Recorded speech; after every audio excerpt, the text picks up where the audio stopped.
So if you are a regular and you don't know what we're doing, now you know. I'm going to tell you. Um, we're going to talk about abortion and an abortion initiative, legislation, and I don't know all the legal language, and so I won't even try. But I will tell you this much. A few years ago, here in our community, there were individuals that were very committed to working to end abortion in the state of Idaho, anywhere in the world for that matter, but particularly Idaho because that's where we live. And I was a little uncomfortable, I have to admit, with the method. So I stopped him. I went outside and I says, hey, look, man, because it was out front of our church. And I said, look, I don't want you to do this here. So, look, take off. And they were nice enough to actually leave. And then they came back. And when they came back, they had signs that I wasn't comfortable with. And I remember saying, look, I want you to take down the signs and you can stay. I want you to stay because I had a chance to think about it. And what they were doing was right. They were right. And so I said, take away the graphic signs, but you can stay. Some of those individuals said, what are you doing about abortion? All of a sudden I went, yeah, what am I doing about abortion?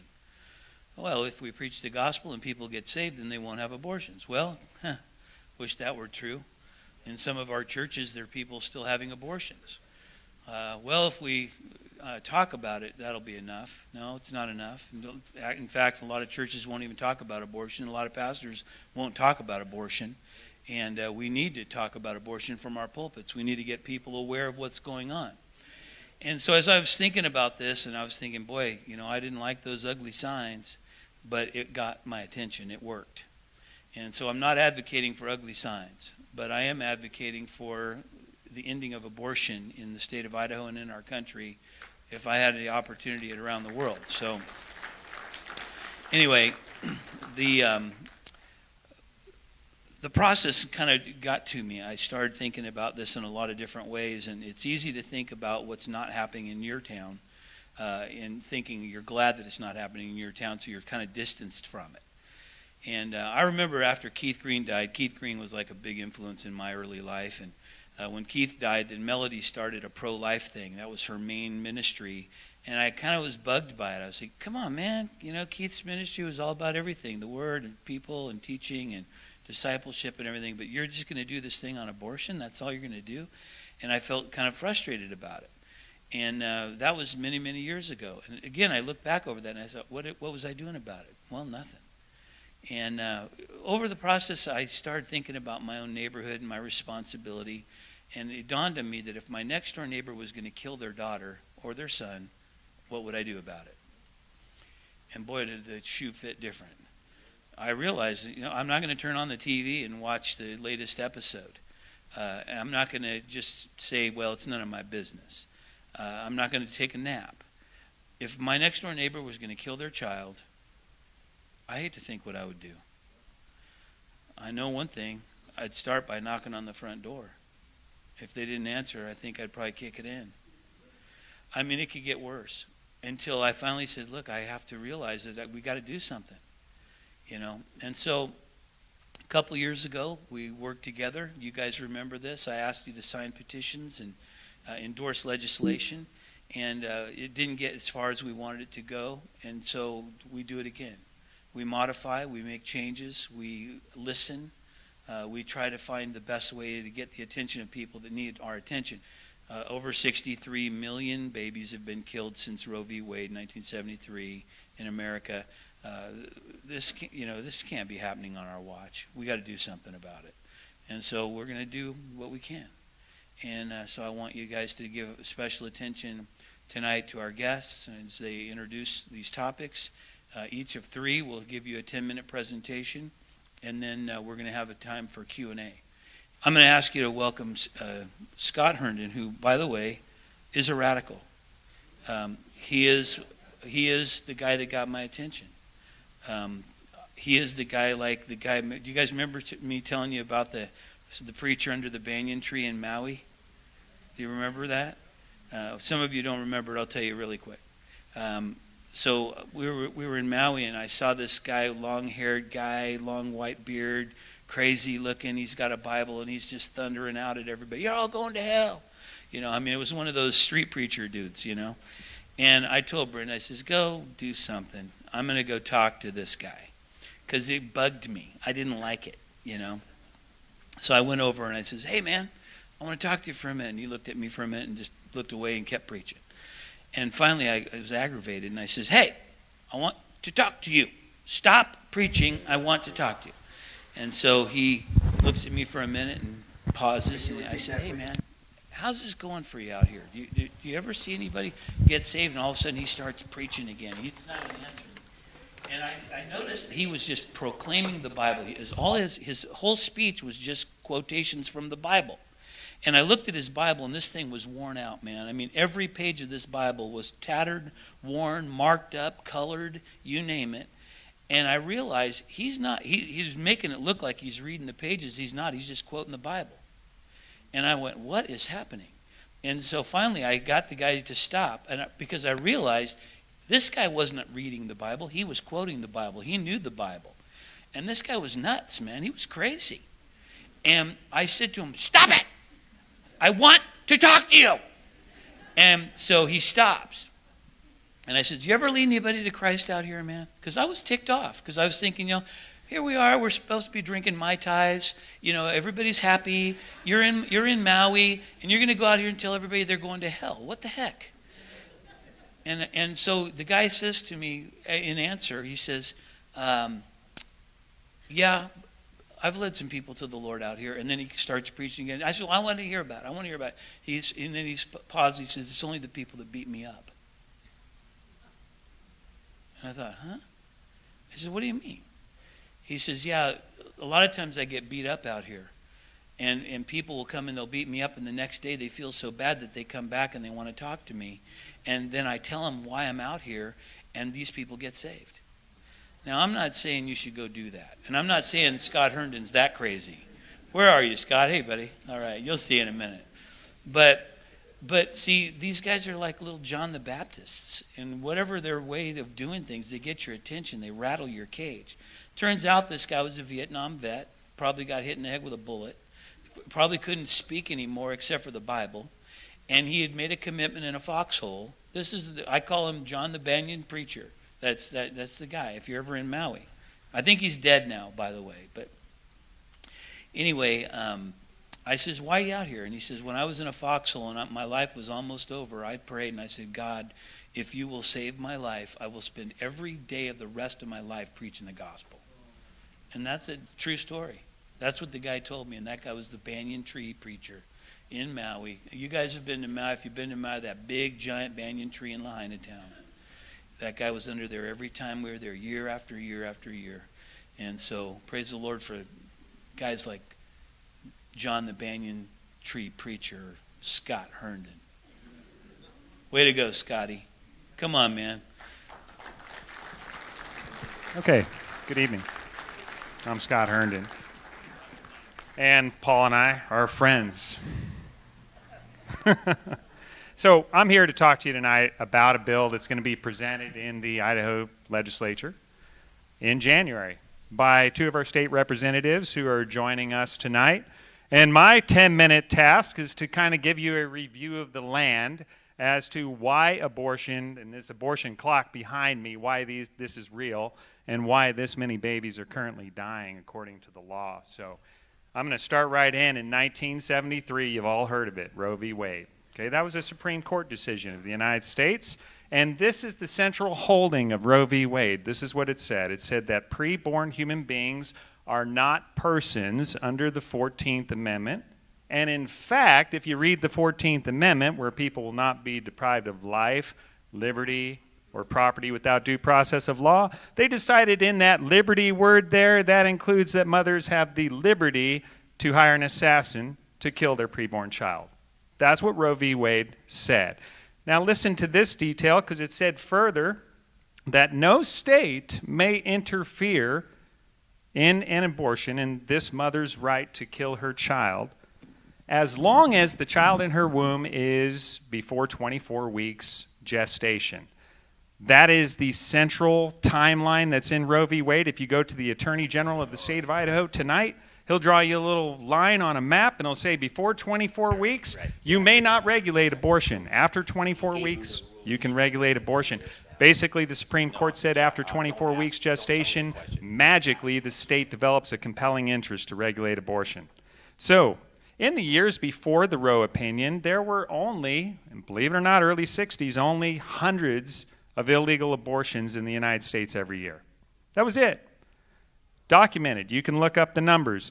After Roe v. Wade and after the states capitulated to the Roe opinion, those numbers immediately went up to 1.6 million a year in the United States. Why?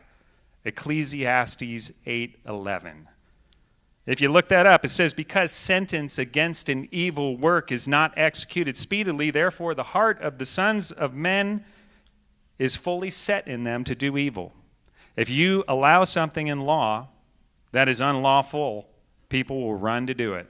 It's the nature of human beings. Now, this is an interesting fact. So in the Roe opinion, 7 justices were in favor of the majority opinion, 2 were opposed, and 5 of them were Republican appointees to the United States Supreme Court. Well, another significant abortion opinion was Planned Parenthood versus Casey, 1992. What happened before Planned Parenthood versus Casey is the states decided they were going to feel out what were the parameters where the Supreme Court would basically tell them, no, you may not regulate that part of abortion, and what can we get away with regulating? So Planned Parenthood versus Casey was a great opportunity because you had President Ford, President Reagan, and President George H.W. Bush appoint 6 justices to the United States Supreme Court before 1992. So you had 9 justices on the court, 3 of them that were from the Roe era, from the Roe decision. 2 of those justices actually were the 2 dissenting votes in Roe v. Wade. They opposed abortion as a constitutional right. So, Planned Parenthood versus Casey was examining Pennsylvania abortion statutes and regulations, and guess what? The decision was 5-4. And that decision, 5 Republican appointees said that abortion was a constitutional right and states may not regulate abortion before 24 weeks gestation. That was the central holding of Planned Parenthood versus Casey. In fact, Justice O'Connor wrote of the importance of stare decisis, precedents, and how it lends predictability and stability to the nation to have the court be consistent, even if the court is consistently evil and consistently wrong. 15, important number here, of the last 19 Supreme Court justices have been Republican appointees. Roe v. Wade and 35 other decisions of the United States Supreme Court since Roe v. Wade affirming the right to abortion is entirely owned by the entire Supreme Court, most of whom are Republicans. Point being that your hope should not be in the Supreme Court and Republican appointments to the Supreme Court. Now, in the 2007 Carhart decision, the SCOTUS stated, and I'm going to give you this quote because this is your Supreme Court jurisprudence. Before viability, a state may not prohibit any woman from making the ultimate decision to terminate her pregnancy, otherwise known as kill her child. Going back to that Planned Parenthood versus Casey decision, they said further there you may not place any significant obstacle between a mother and her desire to murder her child by abortion. No significant obstacle, no substantial obstacle may be placed. So I'm here to tell you that even in this year, 2019, June 28th of this year, Clarence Thomas, who actually is the only justice who's ever gone on record in any Supreme Court opinion and said that he thinks abortion is not actually a constitutional right. He's the only one on the court right now who said that. He said this year, on June 28th, in a case called Harris versus West Alabama Women's Center, that, quote, under the abortion jurisprudence adopted by this court, any restriction on abortion before viability is unconstitutional. Any restriction before viability is unconstitutional. The Supreme Court is not your solution. They are repeatedly part of the problem. The lie persists that whatever the Supreme Court has declared is the law of the land. So I told you about Idaho's Attorney General. He's going to tell you that all opinions of federal courts must be obeyed by Idaho. But that's not true. Roe v. Wade and Supreme Court jurisprudence is not the law of the land. It is the lie of the land. The actual Constitution of the United States, Article 6, says that the Constitution of the United States is the supreme law of the land, and in fact, it binds by oath our state government officials to independently judge, I call it independent judgment, what the actual federal Constitution and your Idaho state Constitution says about murder. And nothing in the Idaho or federal Constitution grants any right of a mother to kill her child in an abortion. So if somehow the Constitution did grant a right to kill a preborn child, then I would stand up here today and I would suggest that we burn the Constitution and exercise our God-given right to abolish this current form of government and establish a government that respects the God-given right to life. But the good news is we don't have to abolish our current form of government because this year in Idaho, Idaho possesses the lawful right to abolish abortion without abolishing our form of government. The 5th and the 14th Amendments prohibit murder. The 9th and the 10th Amendments grant the people in the state control over prohibiting murder. The federal Constitution confines lawmaking, and this is a big point. Lawmaking is done by legislatures, not by courts. Also, the federal Constitution affirms that the executive and the legislative branches are actually supposed to be a real check and balance to the judiciary. Did you know that the Congress can remove judges on the Supreme Court if they wanted to? That's in our Constitution. Now, the state all along possesses the lawful right to ignore or defy the federal government wherever it has overstepped its authority. Ignore or defy, John calls that ignorify, if I'm not mistaken. The Idaho Constitution, great document, says in Article 1, it guarantees an inalienable right to life and to secure safety. And it guarantees equal justice and equal protection under law for all persons in Idaho. Sections 1, Section 2, Section 18, Article 1. The Supreme Court, this is going to be news to you. You probably didn't realize this, but if you've ever noticed there's about 9 robed people on the Supreme Court, they have no police, they have no prisons, they have no military.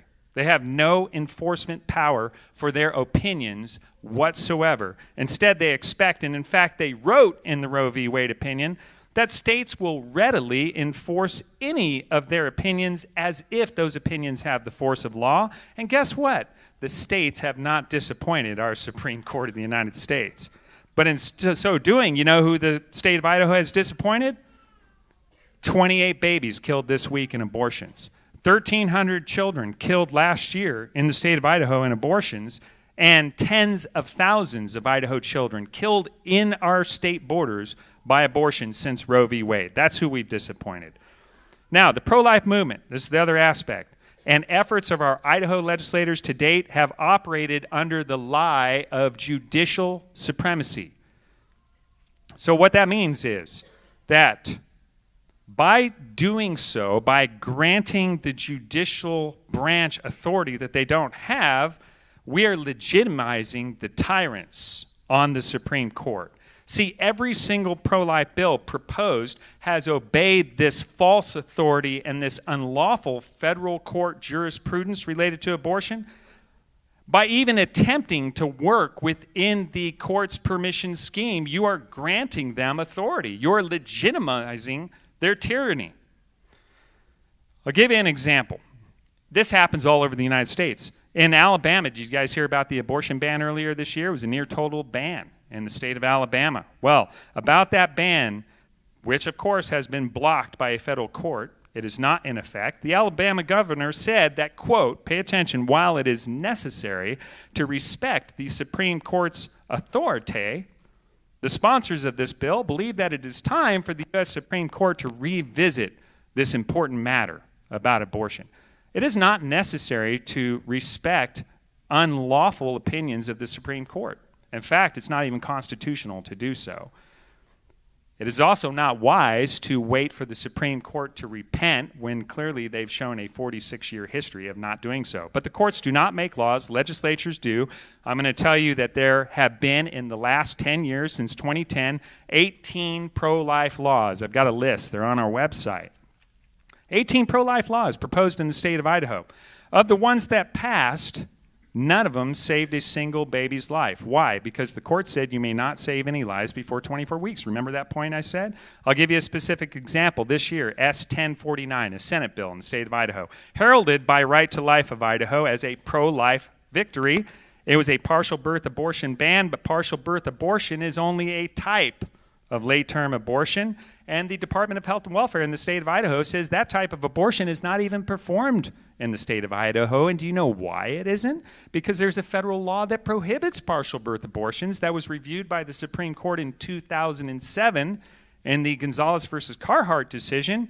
And they said, yeah, you can go ahead and have that abortion regulation. Why? Because you can work your way around partial birth abortion. Just kill the baby while it's still fully inside the mother and deliver the dead body. That is not a partial birth abortion.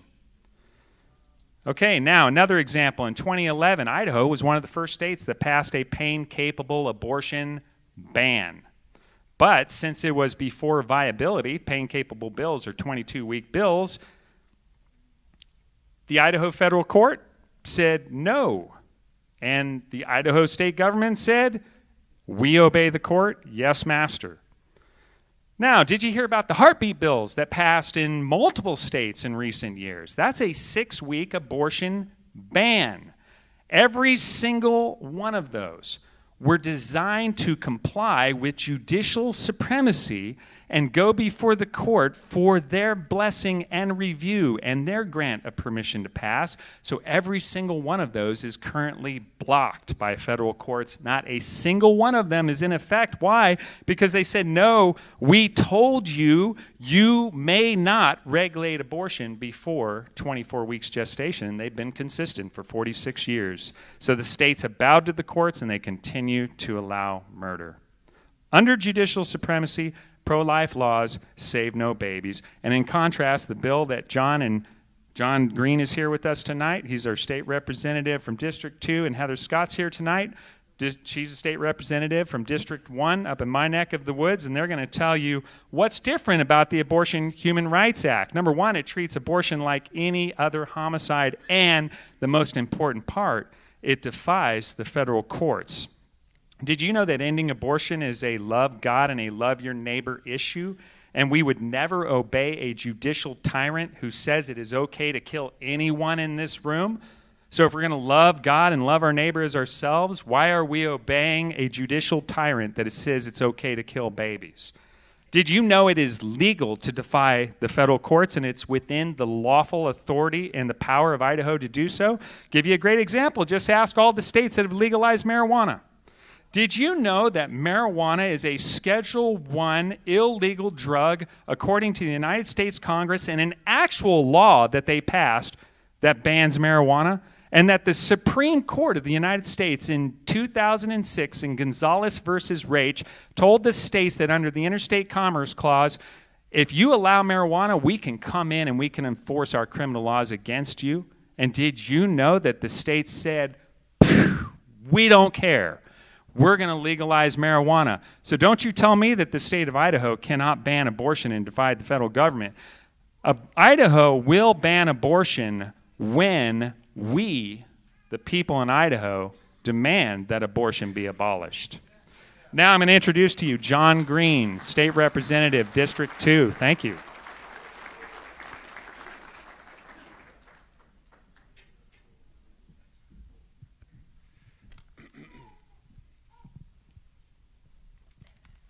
Good evening. How many people in District 2 here? Oh, good. Few? Very good. Okay. I can tell you from the beginning of this last session, my first term in office, my first days in public service since I was a police officer many years ago, I was very honored to be asked to co-sponsor this bill by Heather Scott. And if I stay in public service another 20 years, there will be not a single issue that's more important than this. And this is the critical time right now as we see how much society in this country is deteriorating more and more every day. And I look at the genesis of the spiral downhill, it lays directly at the feet of the abortion issue. So Scott talked a lot about the law and this kind of a legal maze that we all try to navigate on a daily basis to decide how we control our conduct and our activities. And people really have, in a lot of cases, a misunderstanding of the law. Now, I'm a lawyer by profession, so I've been trained in the law, as they say. And everybody's heard the term practicing the law. Well, the reason that we practice the law as lawyers is because we don't get it either. It changes every day, and a lot of times it's on a whim from a court. So I want to talk a little bit about the nature of law, and specifically this law that's at the heart of the abortion controversy. Abortion really is not the appropriate word. Abortion is a sanitized word for another legal concept we call murder. Does anybody disagree with that? Now, by somewhere between the 6th grade and the 8th grade, I had a very good education. I went about half of my school career to public school and about half to private. I grew up in an era where teachers really cared.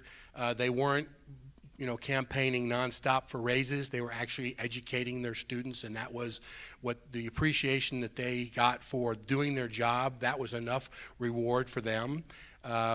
They really valued the educational process. So sometime between the 6th grade and the 8th grade, I understood enough about the basics of our legal system to know how it got started and where a lot of the terms that we deal with on a daily basis come from. So with regard to murder, the term murder was part of the English common law. English common law in every state of the United States, with the exception of Louisiana, are state jurisdictions started with English common law. Now, common law murder in English, murder under English common law was very specific. Murder and homicide, every murder is a homicide. Every homicide is not a murder. A homicide is one human being killing another. In states that execute prisoners for capital crimes, on the death certificate would say that the person died as a result of a homicide. Obviously, a legal homicide, as opposed to a murder, which would be unlawful. So I want to just read you. This is actually a definition of murder from early English common law. Murder is when a man of sound memory and of the age of discretion unlawfully killeth within any county of the realm any reasonable creature in rerum natura under the king's peace, with malice aforethought, either expressed by the party or implied by law, so as the party wounded or hurt die of the wound or hurt within a year and a day of the same. So under English common law, if you hurt somebody, either by you were intending to kill them or intending to hurt them very severely and they died, that was murder, and you probably would be executed for that. Now, in law, we have things that I call anomalies. First off, and I'm kind of sad to tell you that I don't have a lot of colleagues that look at law the same way that I do. Our law has a hierarchy. And the first and foremost, at the top of the chain, is the natural law. Anybody know a short explanation of what the natural law is? God's law. And nothing can be lawful, no matter what the law says, statutory law says, if it's first not lawful. So an anomaly in the law, to me, is something that we put into our civil law, no matter for the state or criminal code, federal criminal code, that violates the natural law. So we have this anomaly in Idaho, in the Idaho Code. And currently it's Title 18, Section 1416, definition of human embryo and fetus, prohibiting the prosecution of certain persons. For the purpose of this chapter, embryo or fetus shall mean any human in utero. Section 2, nothing in this chapter arising from the killing of an embryo or fetus shall be construed to permit the prosecution of What is it that we are prohibiting or we're not allowing the prosecution of? We're not allowing the prosecution of murdering babies in utero. And that's an anomaly. That obviously is saying that, well, it's a in Idaho, abortion is clearly murder. It meets our murder statute by definition in every other way. But we've now put this artificial prohibition against prosecuting specifically people for committing abortion, committing murder of the unborn. Now, if you look at the language, and I think Pastor Paul made some copies available. If you haven't had a chance to read it, this is very important because this really is a very simple bill. All this bill, the Abortion Human Rights Act, does is to remove this anomaly from the law. And we're saying by correcting this statute, by amending it to remove the anomaly, that in the state of Idaho, we have the sovereign jurisdiction to say what constitutes murder and who will be prosecuted for it. And so we've removed, under the language of the new bill, we removed the exception for prosecution for murder. So if our bill were passed, immediately upon the governor signing into law or the effective date, anybody that procured or participated in a murder of abortion in Idaho could be prosecuted for murder. It's really that simple. I'll go save some of the detail because I'm sure there'll be a lot of questions specifically. So I want to change and I want to place blame always on the lawyers, because I can tell you as a lawyer, we're responsible for a lot of what's wrong with this country, I'm very sad to say. But on this particular issue, I can say this is not a legal problem. This is not a problem that the lawyers or the courts have created. This is a we the people problem. This is our problem. Because as Scott gave this very detailed and excellent explanation of the history of the cases that brought us to this point in time, when using the term murder, abortion rather, has been so sanitized that nobody ever really thinks about it. Now, Pastor Ball talked about those pictures that he saw. And I can tell you, I've been pro-life my entire life. The problem is I was kind of a lukewarm pro-life. And when I found out what God has to say about lukewarm people, that was kind of a wake-up call. Those pictures is what really woke me up. I was in Dallas, Texas. I'd been working for a client there, and I finished early, and I was near a shopping mall, and there were some people. There was an abortion clinic in the area. I didn't know exactly where it was, but there were some people with these huge signs, very graphic signs showing the atrocity that is abortion, these horrific images. And I thought the pictures were terribly graphic and abhorrent, but I was kind of intrigued about why these people were out there doing what they were doing. Those pictures weren't for me. I had never seen those graphic pictures before in public, but I understood why these people who were protesting abortion felt the need to show those pictures in public. So I went and engaged with them a little bit. And this is when I finally woke up to the lukewarmness of my pro-life stance. As I engaged them, they kept asking me about, my involvement in pro-life, and I told them I've given my time and my talent and treasure to a lot of causes. I've represented people that have been arrested for protesting in abortion clinics, for praying outside of an abortion clinic. Can you imagine police officers that would take people to jail for standing outside in public praying from an abortion clinic? It happens in the United States. I've represented those people at pro bono. I've been involved with lobbying for pro-life issues. But those were really only lukewarm measures. I was only kind of doing it halfway. It was when I saw those graphic pictures and when I understood that what these people were saying was something that I had actually believed since I was a kid. Why doesn't the state just say, no, we're not doing this anymore? And so fast forward from my education, my childhood, and seeing those pictures to today, or to last year when Heather asked me if I'd participate in co-sponsoring this bill, I realized if I don't stop my half measures now, it's never going to stop. And if you are not for abolishing abortion right now, today, You are not pro-life, period. And anybody that's offended by that, I'm sorry. It's the truth.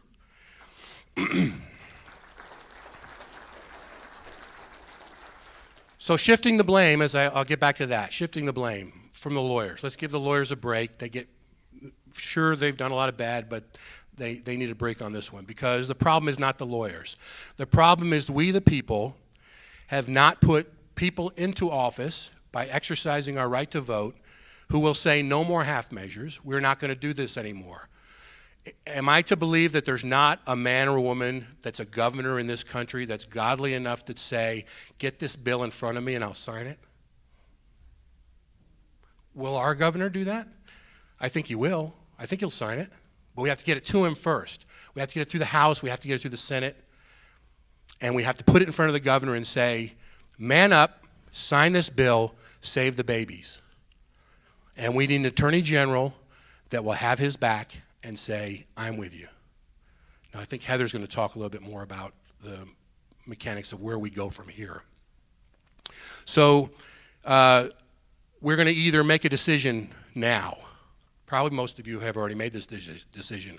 You're not going to be lukewarm anymore. We're going to stop this now. We're going to go to Boise in January. We're going to submit this bill again. We're going to try our best to get it passed. By the grace of God, it will get passed, and the governor will sign it. And then there will be no more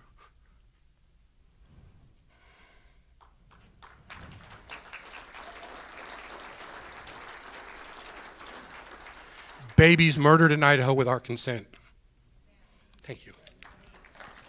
Oh, I'm sorry. Let me introduce my colleague and friend, Heather Scott. Heather is the only woman I know that's allowed to tell me to shut up. She does it in a very nice way. She called me across the floor one day and said, John, I'll take care of this. You be quiet. So thank you, Heather. When I don't like lawyers, I just like to surround myself by them when I'm running bills. Thanks for coming out tonight. Really appreciate it. We've had some other events across the state. We've had great response to this bill. And so I'm glad you came out, took the time to come learn about it. We as Christians need to understand that there's problems with any other bill besides this bill. And the difference is, I think they touched on them a bit, but this bill will end abortion. Any other pro-life bill that I have seen or that gets run, the heartbeat bill, whether it's the day before 22 weeks or the day after or only in these circumstances, they do not end abortion. They continue to allow it in the state. And that's what's different about this bill. And what I've come to understand is a lot of these pro-life groups are taking a secular pro-life position when it comes to abortion. Because any position that allows circumstances or for any reason and doesn't end abortion is a secular pro-life view. They're allowing man to define when it's okay. And when a man, man and women, they're allowing legislators to decide, well, this situation it's okay, and this situation it's not. A biblical pro-life Christian believes that life begins at conception, and they believe in ending abortion without exceptions, and that's the biblical pro-life view. So what I'd like to challenge you to leave with tonight is ask yourself the question, am I biblically pro-life, or am I a secular pro-lifer?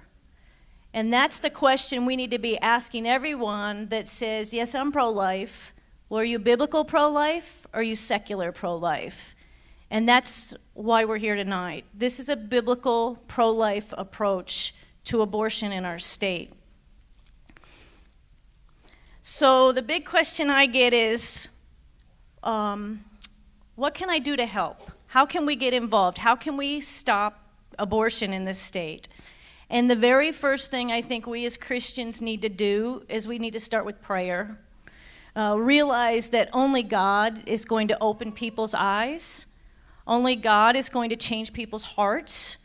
And so pray that God will open people's eyes, open their hearts. Pray for the hearts and minds of these legislators that really think they're pro-life. But when it comes down to it, they're allowing man to define when life begins. I don't know if you caught the legal lingo, but basically our state law says a fetus in a womb is a baby. We define it as a baby. But then we say it's illegal to kill that fetus unless you're a woman or a doctor doing it. And that's what the state law says in simple terms. So pray for the hearts and minds of legislators. Pray for the leaders of these secular pro-life groups. Hold them, pin them down on where they stand on this issue. A lot of industry has been built over pro-life, and I've since, some of our biggest opponents in Boise has been the so-called pro-life groups.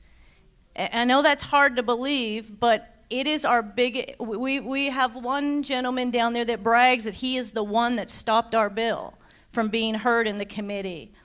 And so pray for these leaders that they're going to have a heart change and they're really going to open their eyes.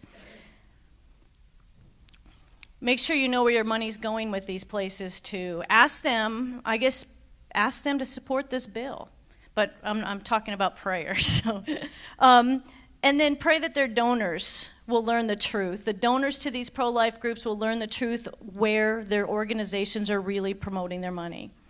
The number 2 thing you can do is make sure before you leave tonight you understand this bill, so then you can help educate others. You don't have to be an expert. You don't have to know all the stuff these guys know. It's sometimes overwhelming to hear Scott's presentations, and he can go on for hours and hours on this topic. You don't have to know all the court decisions. You don't have to know all the statistics. You don't have to know all the details. But you do need to know that this bill, what it does. And what this bill will do is it makes it illegal for anyone to have or perform an abortion in Idaho. No exceptions. It's that simple. So when anybody asks you, what does this bill do? It completely ends abortion. And I said earlier, what the law states is that a fetus in the womb is a baby, and to kill the fetus is murder, but we just give an exemption for prosecution if you're a mother using that sanitized word, murdering or aborting her baby, or the doctor that performs it. So the third thing you can do is realize only God's love can change the heart of men. Pray, and I think I repeated this. I think this is, I think I've already gone there, but prayer is huge. So once you pray and educate yourself on this bill, then you need to talk to your friends and neighbors. And we have these cards in the back. They're really simple. They explain the intent of this bill and what it does. And then it just gives you some basic talking points. But you know the talking points, don't you? Abortion is murder. And what will this bill do? It's going to end abortion in Idaho. Repeat it. It's going to end abortion in Idaho. So that's what this bill will do. So if you get one of these cards before you leave, or take a bunch of them. Take them, and if you're from a different church, we have a couple pastors here tonight. I think all the pastors were invited, but we had a few show up. Encourage other pastors to get this information in front of their churches. This is a church problem. It's definitely a church problem. It's because those are our spiritual leaders in the communities. And if they don't stand up, why would people stand up? Okay, so educate yourself, and then get some of these cards. There's a website on the bottom of the card that you can go and get more facts or more information. Be able to explain to other Christians the difference between the secular pro-life view and the biblical pro-life view. And I think you know what that is now. Be able to address their concerns with the exceptions of rape and incest. That will be your first question. will this bill allow women that have been raped to, or well, I don't know what the other word is, but molested, to have an abortion? So know that answer, and we'll probably have that be the first question tonight. And then be kind to others who have committed murder by abortion. I think there's a ton of people in our community that know abortion's wrong. They've gone through it. They have a testimony that they're petrified to share because they haven't dealt with it. So be kind to them. Remind them that once they've asked for forgiveness, that God doesn't even remember it. So get them over their hump and get them to join our fight. And then the fifth thing you can do, and the last thing, is educate and support your specific legislators and get them back into the positions. So John asked who was from District 2. I'm going to ask a better question. Who has no idea what district they're in, what legislative district? So we have some maps. I don't think we have a ton of them, but we have some maps. So before you leave tonight, find out what legislative district, those are the legislative districts, are the people that make the laws for you, that represent you in Boise. Find out who those legislators are. Educate them on this bill. Call and email them now before session. Once January starts, it's going to be too late. You need to get them on board now. Don't settle for lip service. I can't tell you how many people or how many legislators put out all their campaign material and say, yeah, I'm pro-life. And I will guarantee you that a pro-life group out of Boise, out of the big city of Boise, will give $1,000 to every pro-life legislator up here. And this is the same pro-life group that ran a bill, an abortion bill, a few years back. And I can give you more details of that if you want. So they will promote people, say they're pro-life, and so just don't settle for lip service from your legislators. Get them to commit, get them to co-sign on this bill with us. How great would it be if we had all the North Idaho legislators with their signature on this bill? And then support the good legislators that will stand up for this. The good thing is that there's really a lot of folks out there that they know the truth about abortion. They know abortion is murdering of a live baby at any stage, and that it's never okay to take a life. And they know for a long time there's a ton of people that have been in this fight, and you know what? It's not getting any better. There's still thousands of babies killed daily, maybe millions. I don't know the numbers. So it's not getting fixed. And so it's time that we as a church or we as people stand up for this. The very first thing in our Constitution, we're going to protect life at the simplest form. And this bill would do in one day what these groups, these pro-life groups, have been trying to do for years, for like 50 years. So let's get this done. It's not that hard to do, and I thank you for coming tonight, and I thank you for being interested in this topic, and I pray that you get behind this legislation. So thank you.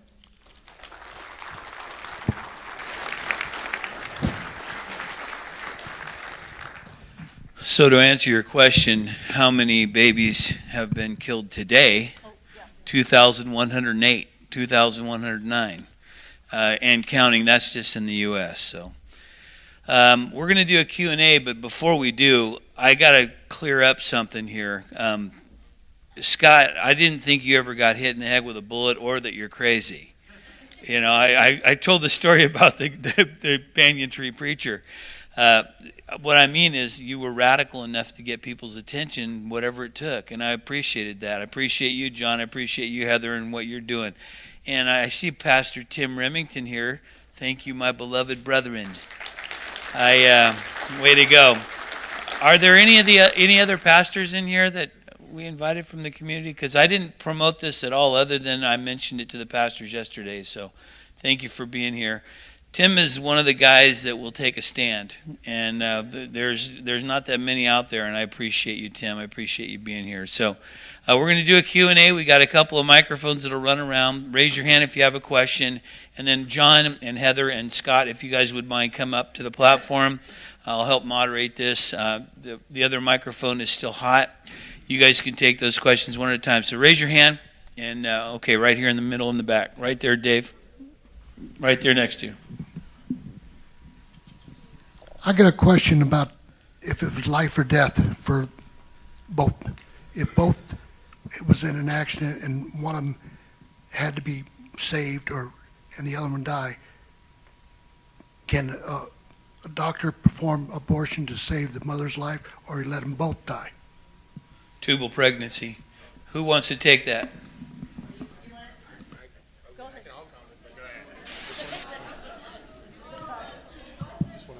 You could, yeah.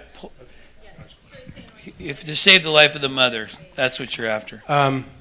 My mother was a nurse, registered nurse for 40 years. 30 of those years were as a labor and delivery nurse. She witnessed thousands of babies being born, including many of her own grandchildren. And she told me that never was there a situation in all of her 30 years in labor and delivery where unless you killed the baby, the mother would have died. Dr. Ron Paul, who delivered over 5,000 babies, he's an OBGYN doctor, basically said the same thing. I think the problem is there's this misconception about what kind of facts and circumstances might lead to that. If there is a case where that would happen, it's rare. In my understanding, as an example in a tubal, as ectopic pregnancy, for example, the baby's usually already dead, so if there's complications, infection, or some other reason, there's no chance of killing the baby because the baby's already died. In cases where there is some medical condition that the doctor might have to perform a surgical procedure or administer a particular type of medication that might put the baby at risk, the doctors have to look at what the intent of what they're doing is. Obviously, doctors would love to save both of the patients. There's two patients here they're dealing with. And so if they can do something to do that, to save both patients, great. If not, if they're doing for one something to save that patient's life, and this is part of the triage process in emergency rooms and on battlefields, doctors have to prioritize the medical conditions that are coming in, who's the most critical, what treatments needed for that person. Will now compound the problem by the fact that there's two patients being presented. So if the doctor can perform a procedure to save a mother, an unintended consequence of that is that the baby dies. That's not an abortion. That's not murder. And so that's kind of one of those red herring issues that the opponents of our bill and proponents of abortion in general will throw out there, trying to kind of tug at people's heartstrings. Oh, what about in this case? So we have to have some exceptions. Usually you see the exceptions are not exceptional at all. Did that answer your question? Scott, you want to take a look at that too? I just want to add that if you read the bill, and we hope you do because there are 100 copies on the table back there, that question is addressed in the text of the bill. And the question is answered with one word, intent. If it's your intent to kill a person, then that is where you have crossed the line into murder. If it's your intent to save people and someone unintentionally dies as a result of your efforts, you have not transgressed any law that this bill creates. Indeed. Thanks, Scott. Okay, Don. For John and Heather, you have people here from Districts 1, 2, 3, and 4, North Idaho. And I'm pleased that you said that there are folks that might not be supporting this. Are you willing to name names so that those who are represented by those representatives can then have the appropriate amount of pressure put on them?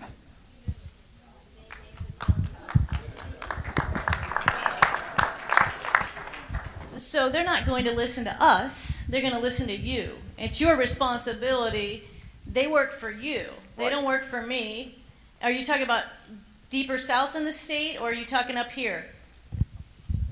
I am talking about here, if you will give us the names of those that you feel are reluctant to support the bill, which would outlaw the murder of babies in utero, will you let us know names? Because we who are those who put those people in office, we need to know who they are so we can we the people make the appropriate pressure on those legislators so they pull their heads out and vote appropriately. Just name all four, and So- then we'll write letters to all of them. Yeah, that's what I would suggest. I suggest you start by sending them all an email. You have 3 that represent you. Everybody has 2 representatives and a senator. You'll figure out your district before you leave tonight, and you just send them an email and say, where do you stand on this bill? It's AHRA, the Abortion Human Rights Act. Will you be willing to sponsor it? That's your job as a citizen. And you can't rely on government to do your job as a citizen, sorry to say. I mean, it puts us in a really awkward position because it's the communication between you and your legislator that determines how that legislator votes. And if not, then you go to your community members and remove that legislator. So, yeah. So the great news is I'm not in the legislature, so I actually get to tell you the answer. I have actually sat in a room in this building with 11 legislators from districts 2, 3, 4, and 1. And I gave them this bill years ago. Heather opened up her eyes first. Dan Foreman was in that room, and he introduced a version of it. He was the only one in that room at that time who did. That's your answer. They were given this information, that was in 2016, and they've done nothing since then. There's a difference of taking the lead and supporting. And if somebody doesn't feel comfortable to take the lead, that's fine. I don't mind taking the lead, but you can't, just because they didn't take the lead. Well, I have something to say about that. If they don't take the lead, that's what they're there for. They are your representative to represent the actual law in the state of Idaho. If they're not taking the lead, you need to get rid of them, and you need to put someone else there. Thank you. All right, thanks. Dave on that side, and then Chuck, you're going to go right after. We got about 6 minutes left, you guys, so keep it brief, okay? My name is Gary. I unfortunately was involved in abortion myself back before I was saved in '82. Paul, I really thank you for bringing these Cottony people here to speak. I wanted to ask the question, prior to Roe v. Wade, how many women went to jail for illegal abortions? Illegal abortion? Yeah. I don't know of any cases. As a matter of fact, this is kind of a strange thing I have to tell you, because one of the people that's fighting us on this bill was very proud of the fact that he has an associate who's done research on prosecutions for abortion in the United States. This is one of the issues. This is some of the pushback that we would get when we were trying to ascertain from our colleagues whether they were going to support the bill. Oh, well, we don't want mothers to be prosecuted. Well, this other pro-life, quote-unquote, leader told me that they had all the history of every case for the entirety of jurisprudence in the United States, and that in the entire history of the United States, no mother had ever been prosecuted for abortion, period. So that's another one of those red herring things this kind of ties into the other question. I'll just say real quickly. We had to change our strategy a little bit, because last time, as we were confronting our colleagues, trying to pin them down, they would have some pushback. So Heather and Scott and I brainstormed, and we came up with some workarounds to try to allay those fears. And it turns out they weren't genuine fears. They just didn't want this bill to go. Indeed. Thanks, John. Okay, Chuck, you got the last question of the night, looks like. Of all the legislators in this state, do we have any kind of account or percentage of those who would vote for this?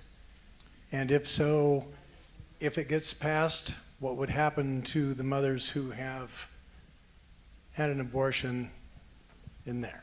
Yep, good. As Heather just pointed out, and it's a good point, God needs a minority, not a majority, to get this done. Here's 2 votes right here. We're working on others. I know there are others that are with us. But it's going to be a fight, and we got a lot of work ahead of us. On the second part, there is no retroactive application, and that would never be right or fair, and it actually also violates the Constitution. So what happens is this bill, this is an important point, does not criminalize people. It criminalizes an act or an offense. After that becomes the law, then people who go commit that act or offense, they are subject to liability for prosecution. Only those people at some future date and time when this goes into effect. Okay, got one more question here. I think I'm going to give him opportunity. Is that okay? Or are you guys going to elaborate a little more? All right, Tim. Well, my question is, if this passed, and yet we have a Supreme Court that would basically tell everybody, no, you got to lay that one down. How do we, there again, pass something like this and make it happen when a Supreme Court says, no, you don't have to, tells everybody else, you don't have to do this, and there's no law that they're going to, how many attorneys, how many of the prosecutors are going to even try this if there is absolutely no Supreme Court justice that's going to back this up at all? They're going to tell them to sit down. Oh, wait, I get this one. Judges don't make laws. Exactly. This is, here's the reality of the situation. Until we say, we don't care what the judges say, we don't care what the lawyers say, babies are going to continue to be murdered. We need an attorney, and I'll call a name here. Our current Attorney General, Lawrence Wasden, does not believe that the state of Idaho is a sovereign state. He told Heather and I and a group of other legislators in the meeting that we are a quasi-sovereignty. Now, Heather's and my jaws dropped, as did one of our colleagues. The rest of the members of the legislature in that meeting were oblivious to what he had just said. We need a Attorney General that will say we'll understand that we're sovereign. We'll tell the governor that we're sovereign. The legislature also needs his own lawyer, but that's another story. And we need a governor that will stand up and say, we're not doing this anymore. And if we can't get a governor like that, we need to keep turning them out until we get one. Well, and ultimately, it's the prosecutor in each county. Now, there's only 2 counties, right, that this is happening in, Boise County and Twin Falls. And that prosecutor can make the decision to follow the law or not, and then the citizens, if they see that he is not enforcing the law, can remove him. He's an elected position. And we put language in the bill to empower the Attorney General and encourage him to pursue oversight on the prosecutors. And I'll just make one last comment. There is a video on our website, Abolish Abortion ID, where we had an attorney actually address the question of what happens when you pass the bill, the governor signs it into effect, what would possibly happen. And if you will go to our website, that video is posted there now. It was done a talk in September, and he spends 30 minutes addressing that subject. You would be very interested to learn the possible consequences. The bottom line is we can do it, and Idaho just has to ask ourselves if we want to pay that price. Right now, I had one legislator last year tell me she does not want it. By the way, Civil War was not on there. I don't think the nation's about to go to Civil War over this, but she said, I don't want to risk a Civil War. And I said, so basically, rather than you lay down your life for the babies, you're asking them to lay down their lives for your comfort. It's the bottom line. But I don't think that's a real possibility. Go check out that video on our website. It was well done. I'm sorry for sounding angry, especially Pastor Tim, because I could never be mad at him. But I get kind of worked up. And Lawrence Wasden, I'm hoping someday when I'm confronted by the Lord, he's going to say, "Thank you for loving him, but I'm glad you were angry with him." Yeah. Amen. Amen. And this tells you that voting matters. It really does.